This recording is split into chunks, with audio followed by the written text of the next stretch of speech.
प्राप्ति भई है आपकी कृपा से। धीरे धीरे बंधुओं समय व्यतीत होता चला गया। जब ब्रह्मलोक में ब्रह्मा जी नहीं पहुंचे, कैलाश पर्वत पर शंकर भगवान नहीं पहुंचे, लक्ष्मी मैया के पास नारायण भगवान नहीं पहुंचे, तो तीनों देवियों को बड़ भारी चिंता भई और अपने अपने पतियों की तलाश करने के लिए मृत्यु लोक में आए।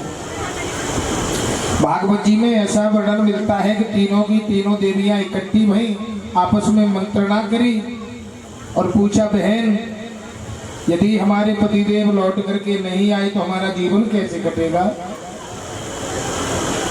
नारद जी महाराज दूर से निकल करके जा रहे थे। लक्ष्मी मैया ने देखा, आवाज लगाई, बेटा नारद जरा हमारे पास तो आओ। नारद जी ने कहा, मैया अभी नहीं आ सकता मैं तुम्हारे पास। बोले क्यों? बोले आजकल मेरा ऐसा अनुष्ठान चल रहा है कि मैं महिलाओं का दर्शन नहीं करता। लक्ष्मी मैया ने कहा, बोले नारद दर्शन करना चाहे मत करना, लेकिन कम से कम ये तो बता दे कि हमारे पतिदेव हैं कहाँ पर और हमें कैसे प्राप्त होंगे। नारद जी ने कहा, बोले माता एक बात बताऊं, तो तुम्हारे पतिदेव को 6-6 महीना का बालक बना दिया है अनुसुईया मैया ने। पहली बात तो ये है कि आपको पतिदेव अब मिल नहीं सकते, और कदाचित मिल भी गए तो 6-6 महीने के बालकों का करोगी क्या। इसलिए हम तो ये कहते हैं कि माला लेकर के भजन करना प्रारंभ कर दो। लक्ष्मी मैया ने कहा, नारद बेटा हम तेरे हाथ जोड़ती हैं, हमें ये तो बता दे कि हमारे पतिदेव हमें कैसे प्राप्त होंगे। नारद जी ने कहा, मैया यदि आपको वास्तव में अपने अपने पतिदेव प्राप्त करने हैं, चली जाओ अनुसुईया मैया की शरण में, जाकर के देवी के चरणों में प्रणाम कर लेना। वैसे तो जो अपराध आपने उनके साथ में किया है वो ऐसा अक्षम्य अपराध है कि महाराज उसको क्षमा नहीं किया जा सकता, लेकिन फिर भी मैं तुम्हें विश्वास दिलाता हूँ अनुसुईया मैया इतनी दयालु हृदय की हैं कि तुम जाकर के यदि प्रार्थना करोगी तो तुम्हें आपके पतिदेव अवश्य प्राप्त होंगे। नारद के कहने पर महाराज ये स्वर्ग की तीनों देवियां चल करके अनुसुईया मैया के आश्रम पर पहुंची। अनुसुईया मैया के चरणों में जाकर के साष्टांग प्रणाम किया, हाथ जोड़ करके कहा, देवी हमने आपके साथ में बहुत बड़ा अन्याय किया है। वैसे तो हमने जो अपराध किया है वो क्षमा करने के योग्य नहीं है, लेकिन फिर भी हमारे अपराध को यदि हो सके तो क्षमा कर दो। इन तीनों की तीनों देवियों ने जैसे ही प्रणाम किया, चरणों को पकड़ा, महाराज देवी का हृदय द्रवित हो गया। तीनों देवियों को हृदय से लगा करके कहा, बोले देवियों तुम चिंता मत करो, और तीनों देवियों को ले जा करके पालनों के पास खड़ा कर दिया। बोले अपने अपने जो पतिदेव हैं उनको महाराज इसमें से देख करके छांटो। ऐसा वर्णन मिलता है कि तीनों की तीनों जो स्वर्ग की देवियां थी, 6-6 महीने के रूप में जो उनके पतिदेव थे उनको पहचान नहीं पाया। चरणों में गिर करके कहा, देवी अब तो केवल आपके ही अंदर सामर्थ्य है, हमें तो ये भी नहीं पता है कि हमारे पतिदेव कौन से हैं। अब हमारे पतिदेव हमें वापस कर दो, और उसी अवस्था में वापस कर देना जिस अवस्था में चल करके आए थे। इन तीनों देवियों की बात को सुनकर के अनुसुईया मैया ने पतिदेव के चरणों में ध्यान करते हुए महाराज तीनों देवताओं को जो स्वरूप लेकर के आए थे वो दोबारा से महाराज पुनः प्राप्त कराया है। अब तीनों के तीनों देवता अनुसुईया मैया की सेवा को देख करके प्रसन्न हो गए, आशीर्वाद प्रदान कर दिया। बोले देवी तुमने हमारी बहुत बड़ी सेवा करी है, भक्ति करी है, इसलिए हम तुम्हें आशीर्वाद देते हैं कि आपके गर्भ से ही हम अपने अपने अंशों के सहित अवतार धारण करेंगे। और भागवत में ऐसा वर्णन मिलता है, समय आने पर दत्तम दुर्वाससं सोमा आत्मे स ब्रह्म संभवान। तीनों देवताओं के अंश से 3 पुत्रों का जन्म हुआ, दत्तात्रेय, दुर्वासा और चंद्रमा। इस तरीके से बंधुओं पातिव्रत धर्म में इतनी बड़ी शक्ति होती है कि महाराज ये जो स्वर्ग की देवियां थी उनको भी अनुसुईया मैया के सामने परास्त होना पड़ा। इतनी बड़ी सामर्थ्य है पातिव्रत धर्म में। बंधुओं, अभी आप लोग जो ये कथा सुन रहे हो, ये स्वयं मनु और शतरूपा की कन्याओं के वंश का वर्णन है। मैंने आप लोगों को बताया था देवहूति का कर्दम महात्मा के साथ में विवाह हुआ, उन्हीं के वंश की कथा है ये। आकुति का विवाह हुआ रुचि प्रजापति के साथ में, और प्रसूति नाम की जो कन्या थी ना, उनका विवाह हुआ दक्ष प्रजापति के साथ में। और दक्ष प्रजापति के यहाँ पर 16 कन्याओं का जन्म हुआ।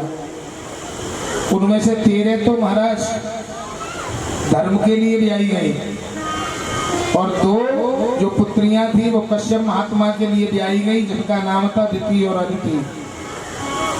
एक सबसे छोटी कन्या थी जिसका नाम था सती दक्ष प्रजापति की, वो भगवान शंकर के लिए ब्याई गई।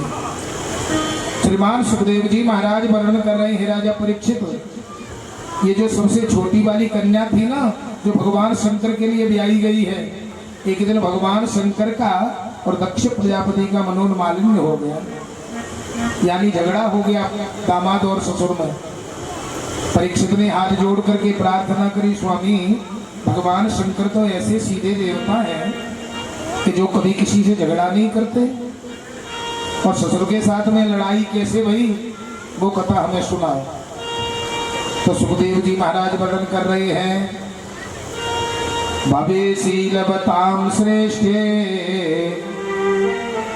दक्षो दुहित्र वत्सल विद्वेषम करोत कस्माद नादृप्यात्मजां सती। पहले ये जो दक्ष प्रजापति था ना, ये प्रजापति की पदवी नहीं थी इसके पास, पहले साधारण आदमी था।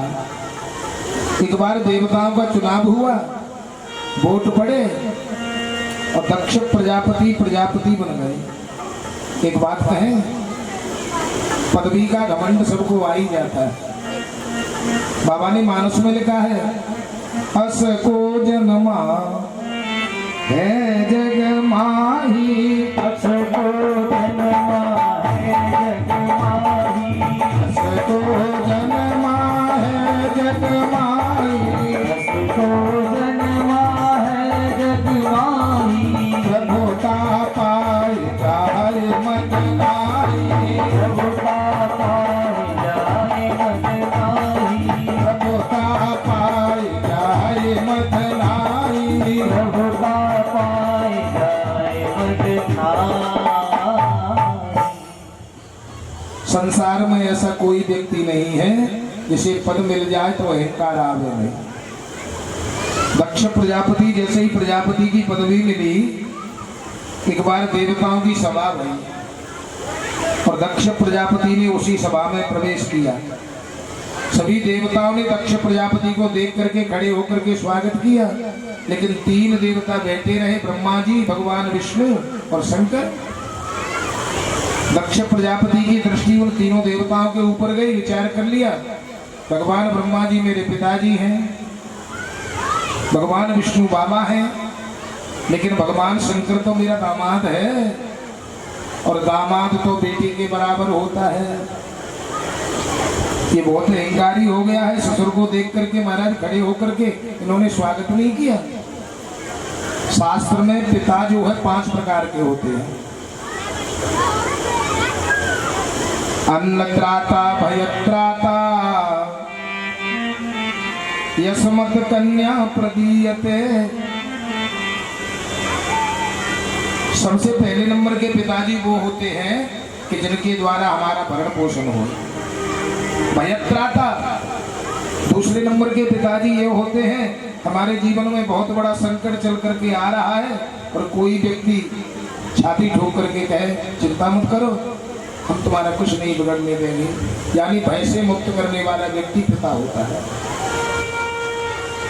यस्मत् कन्या प्रदीयते, तीसरे नंबर के पिताजी वो होते हैं कि जिनको अग्नि को साक्षी मान करके और पूरे समाज के साथ में उनकी बेटी को हम लोग लेकर के आते हैं, जिन्हें कहते हैं ससुर।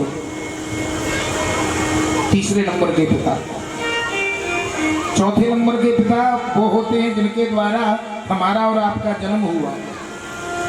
और पांचवें नंबर के एक और पिताजी होते हैं जिन्हें कहते हैं गुरु, जिनके द्वारा हम मंत्र लेते हैं। दक्ष प्रजापति ने अपने मन में विचार किया, भगवान शंकर इतने बड़े अहंकारी, ससुर तो पिता के तुल्य होता है और दामाद होकर के खड़े नहीं भय। अब भगवान शंकर की कोई गलती नहीं थी, भगवान शंकर तो इसलिए खड़े नहीं भये, विचार कर लिया ये ब्रह्मा जी का बेटा है, ब्रह्मा जी इसके पिता हो गए, भगवान विष्णु बाबा हो गए, और मैं तो भगवान विष्णु का भी पिता हूँ, पर बाबा हूँ, और जब यही खड़े नहीं होते तो हम क्यों खड़े हो जाए, इसलिए खड़े नहीं भये। दक्ष प्रजापति तो उल्टा सीधा कहना प्रारंभ कर दिया, भरी सभा में भगवान शंकर का अपमान। लेकिन भगवान शंकर ने कुछ नहीं कहा, गर्दन नीचे कर ली और महाराज सुनते रहे। लेकिन भगवान शंकर तो सहन करते रहे, लेकिन इनके साथ में जो नंदीश्वर था उस पर ये बातें सहन नहीं हुई। बड़ी सभा में खड़े होकर के दक्ष प्रजापति को श्राप दे दिया, हे दक्ष प्रजापति, जिस मुखमंडल से तुम भगवान शंकर के लिए उल्टी सीधी बातों का प्रयोग करते हो, हम तुम्हें श्राप देते हैं कि ये मुख ही तुम्हारा धड़ पे रहेगा नहीं। भगवान शंकर ने नंदीश्वर को बुलाया, बोले क्या करते हो, चलो घर। नंदीश्वर पर बैठ करके कैलाश पर्वत पर आए, लेकिन सती मैया को भगवान शंकर ने आकर के नहीं बताया कि तुम्हारे पिताजी से हमारी लड़ाई होकर के आई है। भगवान शंकर के चले जाने पर दक्ष प्रजापति ने देवताओं से कहा, देवताओं, आज के बाद में कोई यज्ञ करेगा, अनुष्ठान करेगा तो सभी देवताओं का हिस्सा रहेगा, भाग रहेगा, लेकिन भगवान शंकर का कोई भाग नहीं। देवताओं ने हाथ जोड़ करके कहा, दक्ष प्रजापति, भगवान शंकर ऐसे क्रोधी देवता हैं कि कदाचित हमने ये गलती कर दी ना तो जिंदा नहीं छोड़ेंगे। एक काम करो, तुम गांव में यदि कोई नियम लागू करवाना होता है तो गांव का बड़ा आदमी अपने यहाँ से शुरू करता है। तुम प्रजापति हो, देवताओं के मालिक हो, सबसे पहले तुम ही एक यज्ञ का आयोजन करो। उस यज्ञ में भगवान शंकर को तुम छोड़ देना, उसके बाद में हम भी छोड़ना शुरू कर देंगे। दक्ष प्रजापति को तो अहंकार था। महाराज तत्काल ब्राह्मणों को बुला करके मुहूर्त का शोधन करवाया और यज्ञ प्रारंभ कर दी। सभी रिश्तेदारों को बुलाया, सभी देवताओं का निमंत्रण दिया, लेकिन भगवान शंकर के साथ में ये दक्ष प्रजापति इतना बड़ा दुष्ट है कि महाराज अपनी बेटी का भी परित्याग कर दिया। कैलाश पर्वत के ऊपर से होकर के महाराज सती मैया की बहनें रिश्तेदार निकल करके जा रहे थे। सती मैया की जैसे ही दृष्टि पड़ी अपनी बहनों के विमानों के ऊपर, आवाज लगा करके पूछा, बोले बहन विमान में बैठ करके कहाँ जा रही हो? इन बहनों ने कहा, बोले बहन तुम्हें नहीं पता, पिताजी के यहाँ पर बहुत बड़ा यज्ञ का आयोजन हुआ है और हम तो उसी में सम्मिलित होने के लिए जा रही हैं, तुम्हारा न्योता नहीं आया? सती मैया ने हाथ जोड़ करके कहा, बहन क्या बताएं, हमारा कोई निमंत्रण नहीं आया।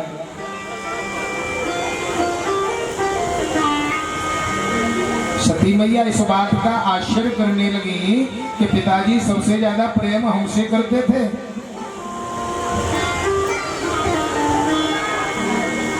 और हमको छोड़ दिया, हमारा ऐसा अपराध क्या था? अब तो महाराज बड़ा बेचारा दीन हो गई और आंखों में से अश्रुपात भी होने लगा।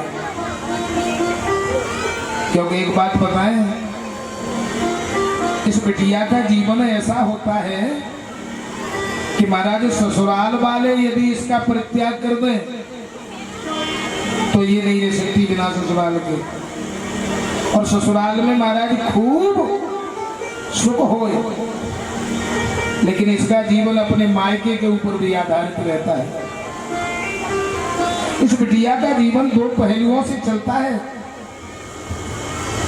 सती मैया इस बात का विचार कर रही हैं, आखिर पिताजी हमसे तो कभी तुमसे कोई बात भी नहीं हुई, कहा सुनी नहीं भई, और सबसे ज्यादा प्रेम तुम हमसे करते थे, लेकिन तुमने हमारा निमंत्रण क्यों नहीं भेजा? अब घर में उत्सव कोई हो और बिटिया का नौता नहीं करो, ससुराल में बेचारी रोने के सिवाय और क्या बचता है उसके लिए। सती मैया की आंखों में से अश्रुपात होने लगा, कभी ऊपर आती है कभी नीचे जाती है। मन नहीं माना, भगवान शंकर के पास पहुंची और भगवान शंकर से हाथ जोड़ करके प्रार्थना करी, प्रजापतिस्ते ससुरस्य सांप्रतम निर्यापितो यज्ञ महोत्सव किल वयं च तत्राभिसराम वामते यद्यर्ति मामी विबुधा व्रजन्ति। सती मैया ने भगवान शंकर को मनाने के लिए ये नहीं कहा कि भगवान शंकर मेरे पिताजी यज्ञ कर रहे हैं, प्रजापतेस्ते ससुरस्य सांप्रतम, ये भोले बाबा आपकी जो ससुर साहब है ना, वो एक यज्ञ का आयोजन कर रहे हैं, उसमें हमारे सभी रिश्तेदार आ रहे हैं, हमारी बहनें जा रही हैं अपने अपने विमानों में बैठ करके। यदि आपका आदेश मिल जाए तो मैं भी यज्ञ में शामिल होने के लिए चली जाऊं। भगवान शंकर ने सती मैया से कहा, सती एक बात बताओ, तुम्हें कोई लेने आया? बोले नहीं। बोले कोई निमंत्रण कार्ड? बोले नहीं आया। भगवान शंकर ने कहा, सती देखो, यदि कोई हमें बुला नहीं रहा हो और बिना बुलाए यदि कोई किसी के घर पर उत्सव में सम्मिलित होने के लिए जाता है तो महाराज उसे सम्मान की जगह पर अपमान ही मिलता है, इसलिए हमको मना करते हैं, तुम मत जाओ। सती मैया को जब भगवान शंकर ने मना कर दिया तो बेचारी मन मार करके चली गई। अब सती मैया का मन तो कैलाश पर्वत पर इसलिए नहीं लग रहा है कि महाराज पिताजी ने भी इनका परित्याग कर दिया और भगवान शंकर ने भी इनका परित्याग कर दिया था। जिस समय पर भगवान राम और लक्ष्मण सीता जी को खोजते हुए वन वन में फिर रहे थे, उसी समय पर कैलाश पर्वत पर होकर के निकले, पास में होकर के। आज भोले बाबा ने मन में विचार किया, मेरे आराध्य देव इधर से निकल करके जा रहे हैं, हम दर्शन करेंगे। कैलाश पर्वत पर जाने की तैयारी कर रहे थे, सती मैया ने पूछ लिया, भोले बाबा कहाँ जा रहे हो? भोले बाबा ने कहा, मेरे आराध्य देव भगवान राम इधर से निकल करके जा रहे हैं, मैं जाकर के उनका दर्शन करूंगा। सती मैया ने कहा, हम भी चले तुम्हारे साथ? बोले चलो। सती मैया को लेकर के भगवान भोलेनाथ पहुंचे। जिस रास्ते से भगवान राम और लक्ष्मण निकल करके जा रहे थे ना, उसी रास्ते में भोले बाबा खड़े हो गए और जैसे ही भगवान राम का दर्शन किया, भोले बाबा ने चरणों में साष्टांग प्रणाम कर लिया। भगवान शंकर को देख करके सती मैया ने भगवान राम के चरणों में प्रणाम तो किया, लेकिन मन में शंका उत्पन्न हो गई। विचार करने लगी, ये भगवान राम नहीं हो सकते, परमात्मा नहीं हो सकता, पूर्ण ब्रह्म परमात्मा यदि ये होता तो इसे ये भी पता होता कि सीता जी को कौन चुरा करके ले गया। लौट करके भगवान भोलेनाथ जब कैलाश पर्वत पर आए, सती मैया ने हाथ जोड़ करके पूछा, स्वामी ये वास्तव में आपके आराध्य देव भगवान थे? भोले बाबा ने कहा, सती तुम्हें विश्वास नहीं? बोले विश्वास तो है, लेकिन बात ऐसी है, यदि ये पूर्ण ब्रह्म परमात्मा होता तो इन्हें यह भी पता होता कि सीता जी को कौन चुरा करके ले गया है और वो कौन सी जगह पर है, वन वन में ये भटकते क्यों फिर रहे हैं। भगवान शंकर ने सती को मनाने का, समझाने का बड़ा भारी प्रयास किया, लेकिन सती मैया नहीं मानी। भगवान शंकर समझ गए सती का समय विपरीत आने वाला है। एक बात कहें, भगवान का भजन करने से मन यदि टूटने लगे, भगवान का कीर्तन करने में यदि मन नहीं लगे, भगवान की पूजा करने से यदि विमुखता हो जाए तो समझ लेना कि हमारा समय अब ठीक नहीं है। भगवान शंकर समझ गए कि सती का मन नहीं, भगवान के प्रति झुकाव नहीं है, इसलिए इनका विपरीत समय आने वाला है और आदेश कर दिया है सती, यदि तुम्हें मेरे भगवान के ऊपर अश्रद्धा पैदा हो रही है, शंका हो रही है, तो तुम जाकर के भगवान की परीक्षा करो। भोले बाबा का आदेश मान करके सती मैया चल करके आई। जिस रास्ते से भगवान राम लक्ष्मण जा रहे थे, उसी रास्ते में सती मैया ने सीता जी का रूप बनाया और सीता जी का रूप बना करके महाराज उसी रास्ते में बैठ गई। और जैसे ही भगवान राम ने सती मैया को सीता के रूप में देखा, प्रश्न कर दिया, हे सती मैया, इस घनघोर जंगल में आप काहे के लिए दर दर भटकती हुई फिर रही हो? भोले बाबा को कहां पर छोड़ दिया है? उनको साथ में क्यों लेकर के नहीं आई? सती मैया समझ गई, ओहो, जिन्हें राजकुमार समझ रही थी, राजा का पुत्र समझ रही थी, ये कोई राजकुमार नहीं, ये पूर्ण ब्रह्म परमात्मा है। अब तो भगवान राम ने सती मैया को अपनी माया दिखाई। जिधर सती मैया देखती हैं उधर ही भगवान राम लक्ष्मण और सीता का दर्शन होने लगा। सती मैया घबरा गई, आंखों को बंद कर लिया। भगवान राम समझ गए, आज भगवान राम ने अपनी माया को हटा लिया। सती मैया लौट करके कैलाश पर्वत पर आई और जैसे ही भगवान भोलेनाथ के सामने आई, भोले बाबा ने पूछ लिया, क्यों सती, तुम मेरे भगवान की परीक्षा करे आई? आज सती मैया जो तीनों लोगों का नाथ है, भूत बावन भोलेनाथ महाराज, उनसे भी इन्होंने झूठ बोल दिया।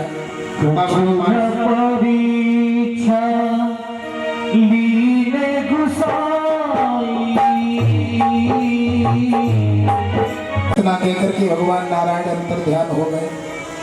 बंधुओं, भागवत जी में ऐसा वर्णन मिलता है कि ध्रुव जी महाराज जब भगवान का दर्शन करके लौट रहे थे ना, तो राजा उत्तानपाद को ये बात मालूम पड़ गई है।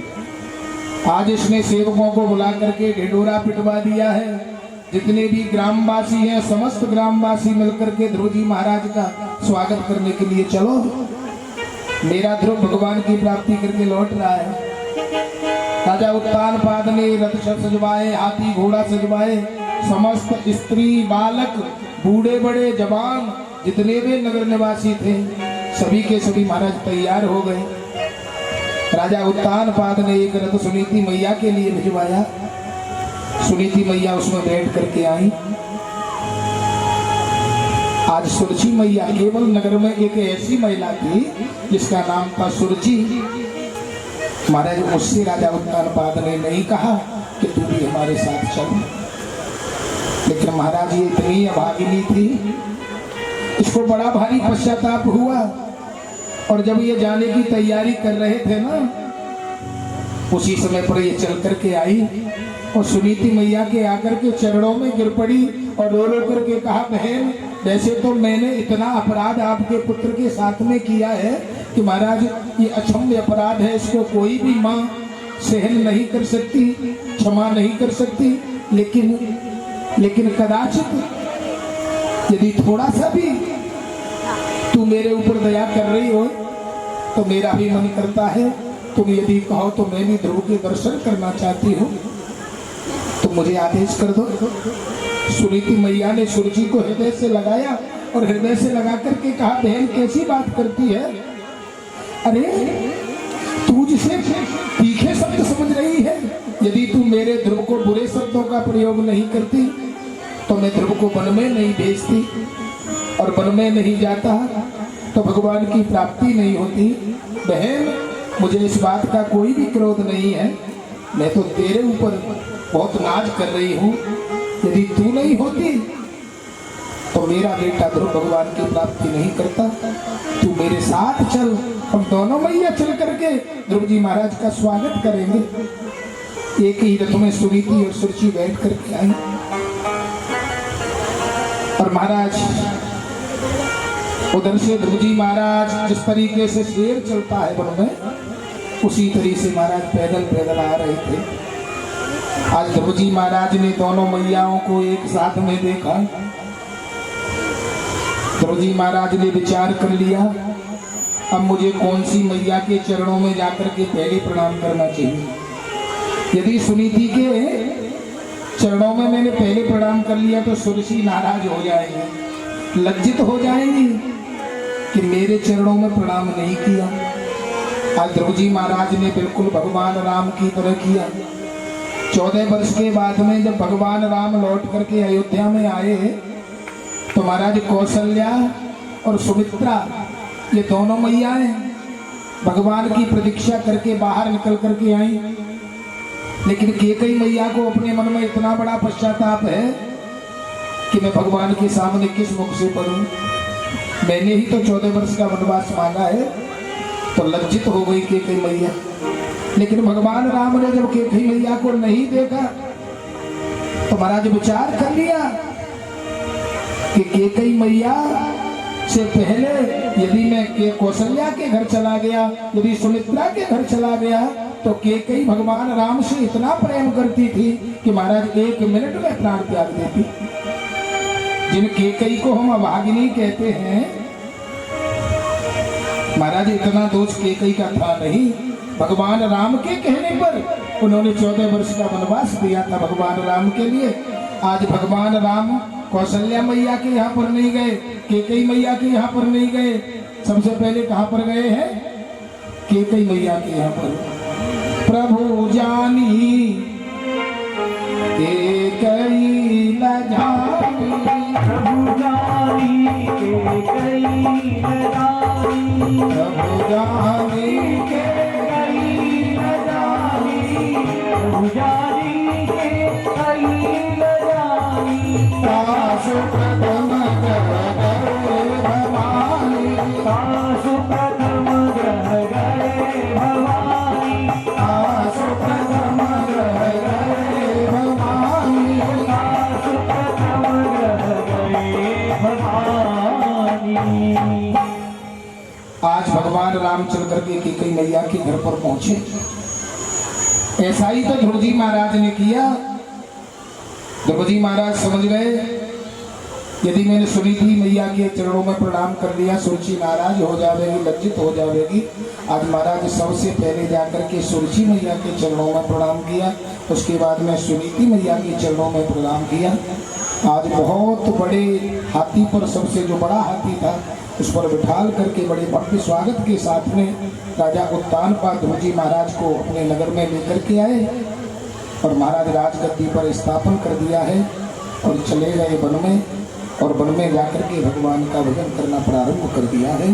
बोलिए गोविंद भगवान की जय। जय श्री राधे। ध्रुव जी महाराज बड़े आराम के साथ में राजगद्दी पर बैठ करके प्रजा का पालन करते हैं। और देखो आज का कथा का विश्राम यहीं पर होगा, क्योंकि 24 मिनट ऊपर निकल गई कथा है। और आज की कथा का विश्राम यहीं पर होगा। कल ठीक समय से कथा प्रारंभ होगी। एक छोटा सा अपने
नित्य समा बना कर मैं गुण परवाना हो गया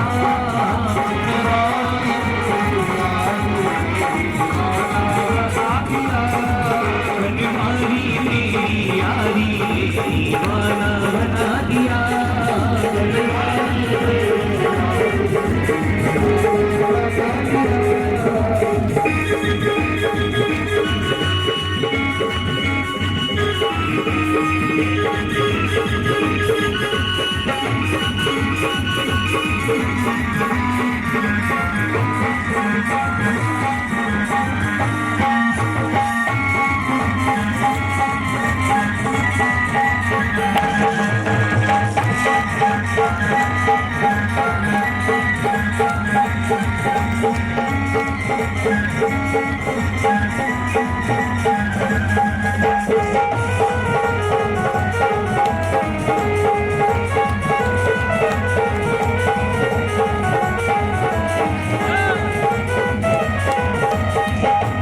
तेरी पायल का बन घुंघरू नाचूं संग में तेरी पायल का बन घुंघरू नाचूं जोड़ी रंग दुनिया के रंग गई तेरे रंग में दुनिया के रंग गई तेरे रंग में बना के तुझे बना के तुझे बना के मथुरा बना लिया तुझे बना के मथुरा बना दिया तुझे बना के मथुरा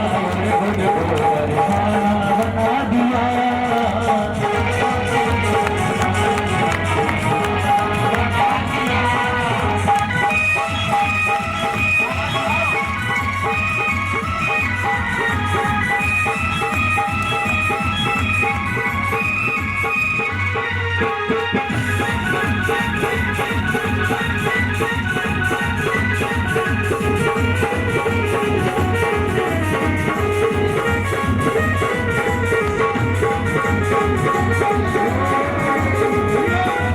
कुछ भी कहे जमाना सही परिवार नहीं है कुछ भी कहे जमाना कुछ परिवार नहीं है धन और दौलत और रिश्तों की चाहत नहीं है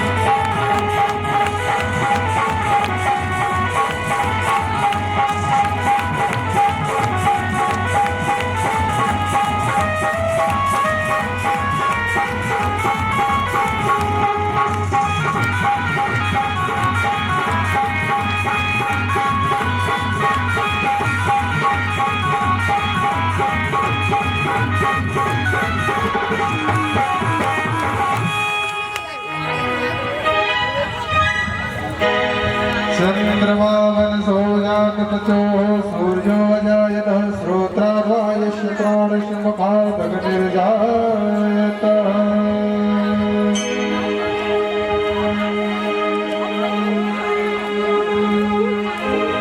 श्यामा तेरी आरती कन्हैया तेरी आरती सारा संसार तेरा हाथ जोड़ के आरती कन्हैया तेरी आरती सारा संसार तेरा सिर पर सोहना मुकुट आरे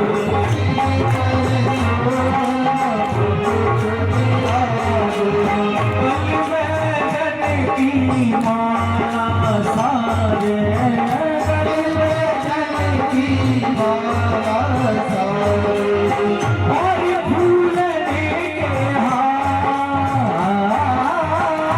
और फूल के हार तेरे हाथ जोड़ के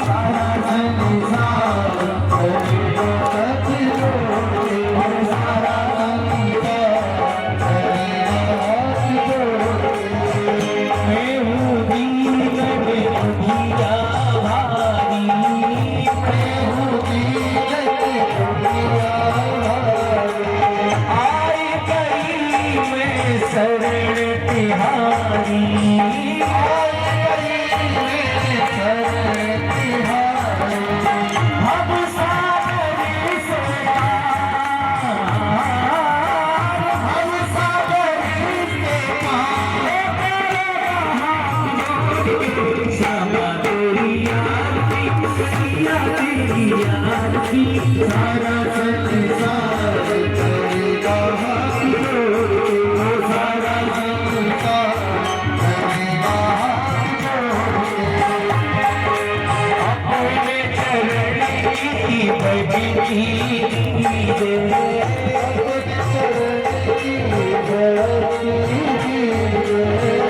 वृंदावन में बसाए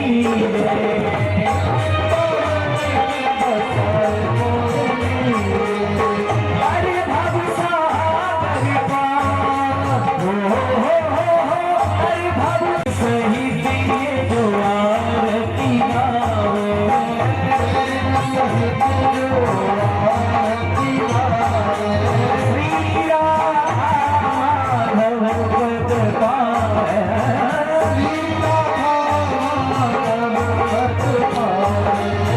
बढ़ जाए सुय से अपार बढ़ जाए सुय से अपार करेगा हाथ जोड़ के बाबा तेरी आरती मैया तेरी आरती सारा संसार करेगा हाथ जोड़ के बाबा तेरी आरती मैया